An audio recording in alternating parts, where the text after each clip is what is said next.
Bonjour, à la suite de la première vidéo que nous avons consacrée à prouver que les textes bibliques du 7e siècle au temps du prophète Mohammed correspondent exactement aux textes bibliques que nous avons aujourd'hui en 2021.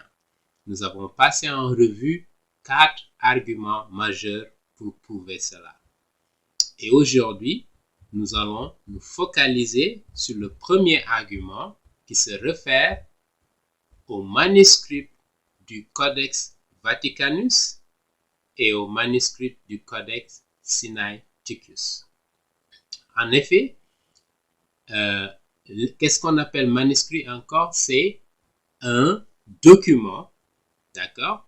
Ça vient du latin manus qui veut dire main et scripturum qui veut dire écrire. Donc, il s'agit en fait de documents des livres sacrés du christianisme qui ont été copiés pendant des centaines et des centaines d'années.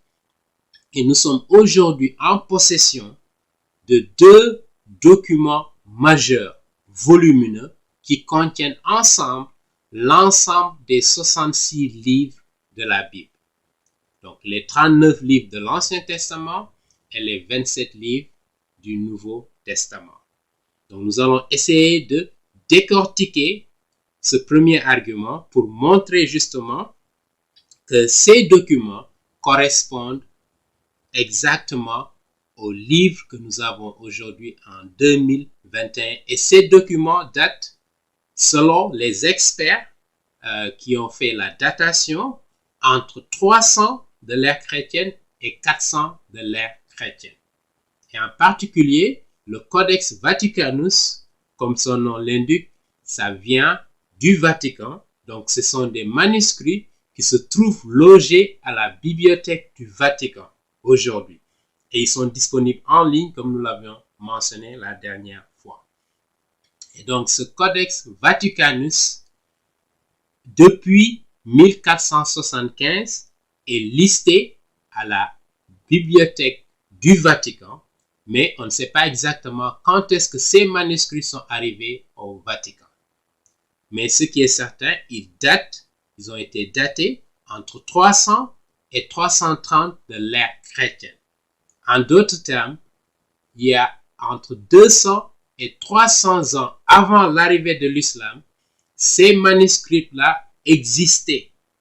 D'accord? Avant que l'islam n'arrive, et c'est exactement ces mêmes manuscrits que nous avons aujourd'hui en 2021, ce qui prouve que ces textes bibliques n'ont pas changé. D'accord? Donc, le Codex Vaticanus et le Codex Sinaiticus, qui a été découvert par un professeur allemand du nom de Constantin von Tischendorf, qui, lors d'une visite qu'il a effectuée en Égypte, dans un monastère du mont Sinaï, il a découvert des manuscrits extrêmement importants et volumineux qui contiennent près de la moitié de l'Ancien Testament et l'ensemble des livres du Nouveau Testament, les 27 livres du Nouveau Testament qui contiennent naturellement les 4 évangiles auxquels se réfère le Coran et la Torah auxquels se réfère le Coran. D'accord?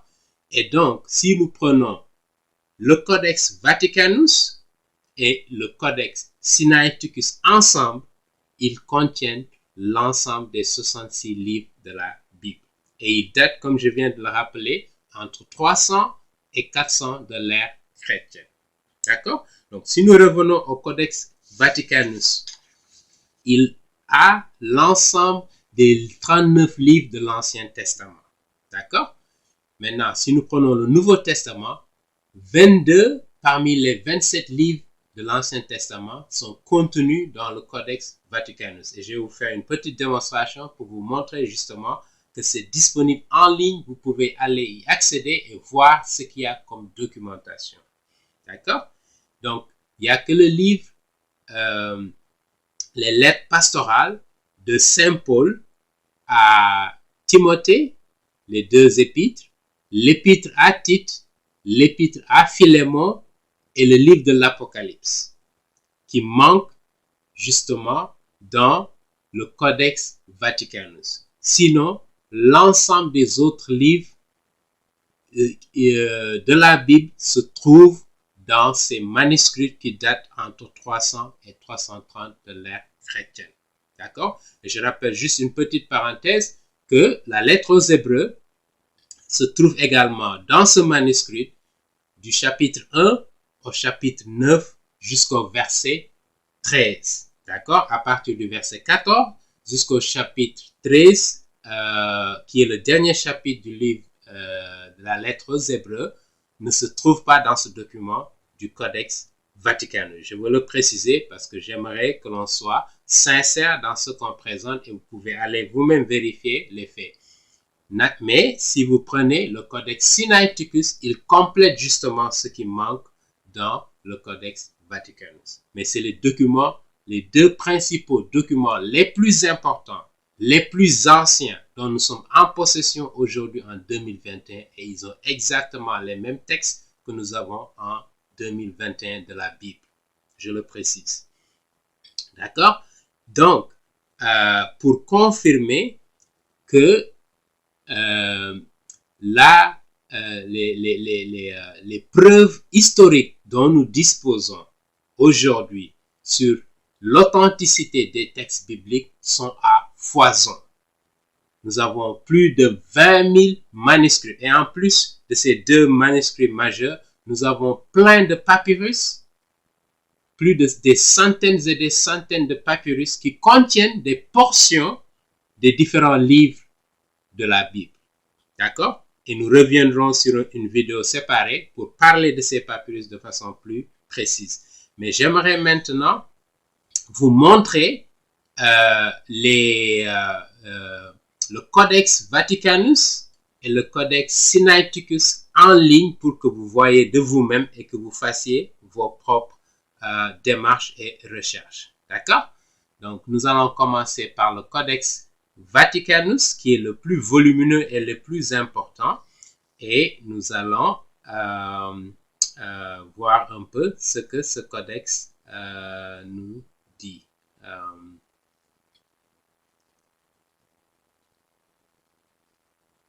instant. OK. Donc, ici, si vous regardez donc ce site dg.vatilib.it pour dire Italie, vous voyez que ici donc, et c'est en latin, vous avez Genèse, Exode, Lévitique, Nombre, Deutéronomie, qui sont les 5 premiers livres de la Bible, qui sont la Torah, à laquelle fait référence le Coran. D'accord? Mais en plus de ça, de la Torah, nous avons l'ensemble de ces livres, Josué, Ruth, Samuel, Esdras, Proverbes, Ecclésiaste, etc. Esther, Judith, non, du moins, ça c'est des livres apocryphes, mais ils sont également disponibles dans ce document. Les prophètes mineurs que nous connaissons, Joël, Michée, Jonas, Nahum, Habakkuk, etc. D'accord? Et vous voyez ici, lorsque nous descendons, vous voyez la lettre à Timothée n'existe pas. La lettre de Saint Paul à Tite et la lettre de Saint Paul à Philémon. Et le livre de l'Apocalypse ne contient que quelques fragments. D'accord? Pas la totalité du livre de l'Apocalypse. D'accord? Vous pouvez le voir précisément ici. Et je vais vous montrer également le Codex Sinaiticus, comme le nom l'indique, des documents qui ont été découverts au mont Sinaï en Égypte par un professeur allemand du nom de Tischendorf. D'accord?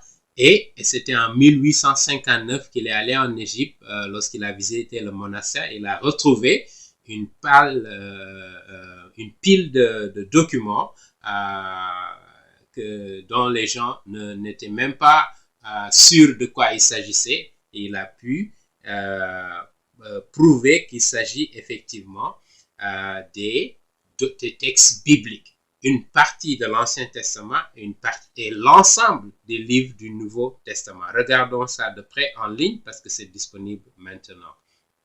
Donc, en ligne, nous voyons donc ici, si vous regardez en ligne, donc codexsinaiticus.org, si vous allez là-bas, vous voyez précisément ici le livre de la Genèse.